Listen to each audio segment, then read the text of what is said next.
Just days before the big nationwide gun control march is set for Saturday, word of yet another school shooting.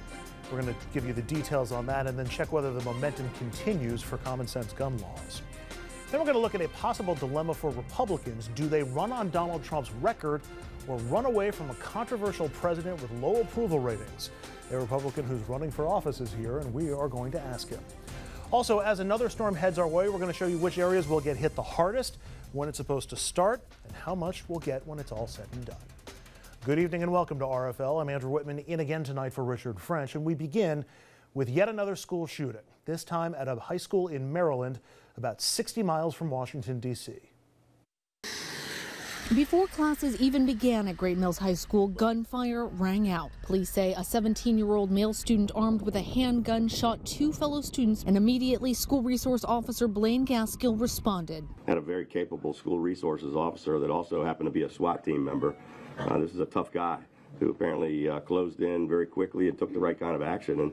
And I think while it's still tragic, he may have saved other people's lives. The shooter, identified as Austin Wyatt Rollins, was killed. A 14-year-old male student was shot and a 16-year-old female student was seriously injured.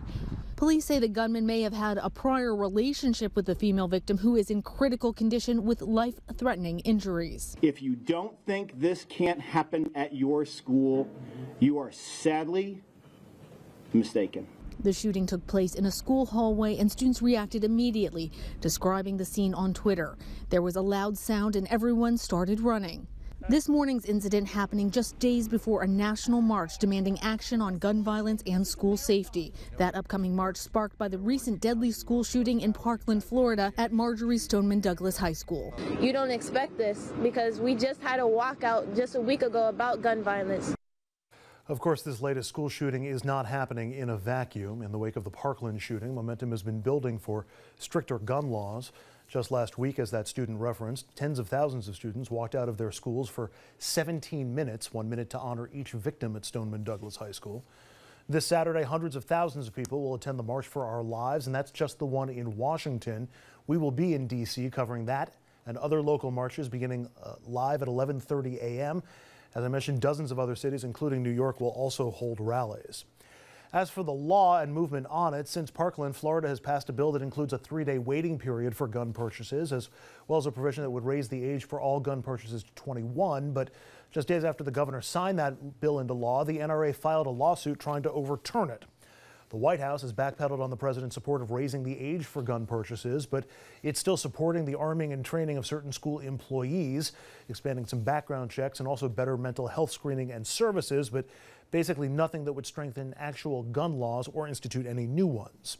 Over on Capitol Hill, nothing much getting done there either. The president supports that bill that would improve the background check system by incentivizing federal and state agencies to accurately put criminal histories into the databases. That would make it easier to weed out people who shouldn't be buying guns and attempt to stop people from falling through the cracks. But you could argue that's a half measure at best and only applies to federally licensed dealers, does not apply to gun shows, nor sales over the internet, nor private sales. Let's talk about this with our panel tonight. We're joined by Charlie King. He is the New York co-chairman at Mercury Public Affairs. And before that, he was a senior campaign advisor to Andrew Cuomo's re-election campaign. Welcome back. On the other side of the table, Joseph Pinion, a Republican strategist and a newly announced Republican candidate for the New York State Assembly representing Yonkers. We'll have more on his campaign a little later in the program. But I want to start on guns, and particularly with the marches that are set for Saturday.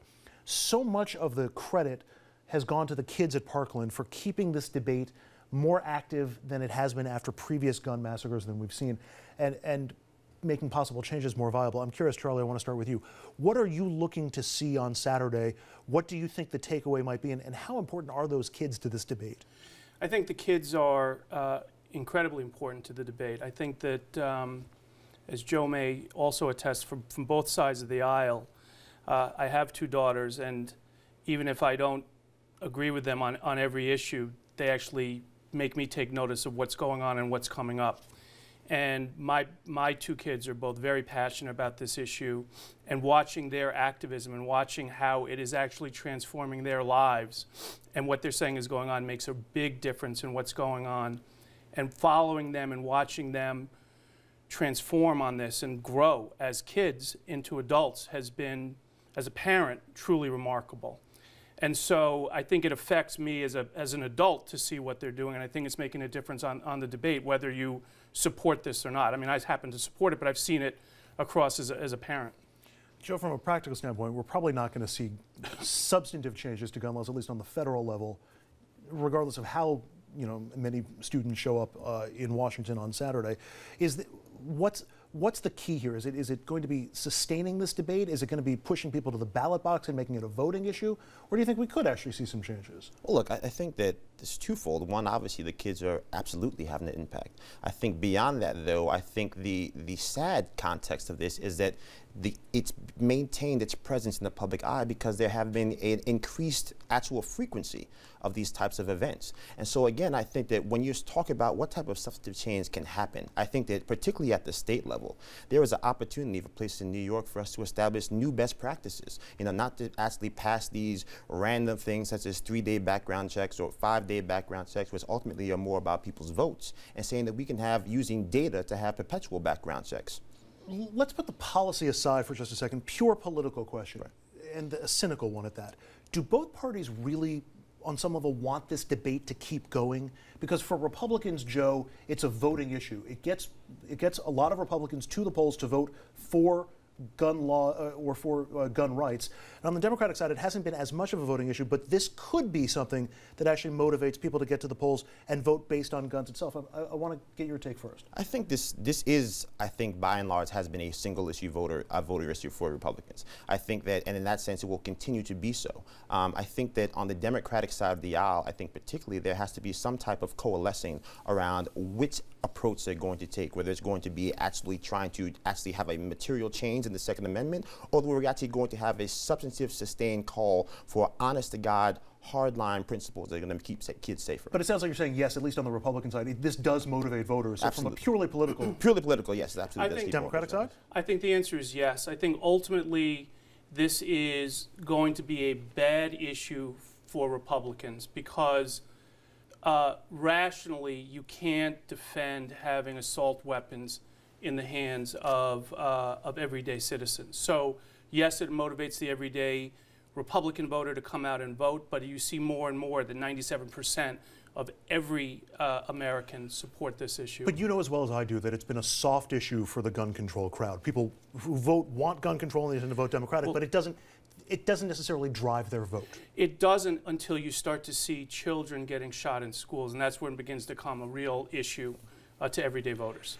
The shooting today in Maryland, we know that an armed security guard shot and killed the gunman, killed the 17-year-old gunman. That's obviously going to reverberate in the debate when it comes to armed security personnel on campuses as well as armed teachers on campuses, which is an issue that Democrats have not been willing to embrace as readily as Republicans. Does this change the metric at all?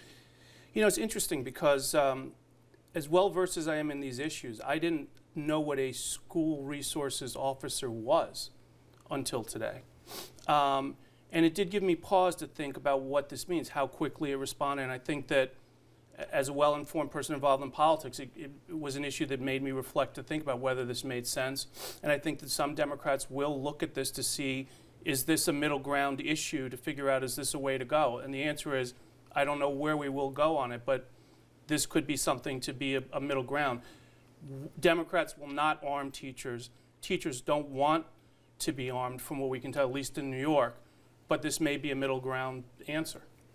I think that we have to examine all the pieces of the puzzle, all the tools that are at our disposal. To me, whether you're going to talk about things like having armed resource officers, whether you're going to start talking about the opportunity to say that we're going to have fundamental changes to our gun laws, I think all of these are things that can come together to coalesce to actually get at the core issue, which is making sure that our children feel safe and our parents feel safe to send them to school. Finally, a hypothetical, and it's a bad one, and I apologize for it before we start. Well, fortunately, I know there's somebody in critical condition after today's shooting, and there's somebody in slightly better condition than that. If today in Maryland had been a replay of Parkland, if the numbers had been close to what we saw in Parkland, would we be having a different conversation tonight, or would the dynamics of this debate continue regardless of the severity of today's shooting or the body counts that we see across the country? I mean, on Facebook already, you can see the reverberation of people on the right who are talking about the fact that, yes, there was a good guy with a gun, right? So that dynamic has changed it a little bit. But I do think that, again, like I said earlier, there has been this steady march towards, again, us finally getting to the issue of having gun safety. And I believe that will continue as long as these types of events start to continue happening with such unfortunate regularity. And I would say, you know, Joe and his party, the Republican Party, have a real problem defending having these assault weapons and defending what the NRA is trying to defend. And so until they can understand that getting sensible gun control into the mainstream of our laws, Joe's exactly right. We're going to get to that point where we're going to have some responsible gun safety and gun control. I'll give you 30 seconds on assault weapons if you want it.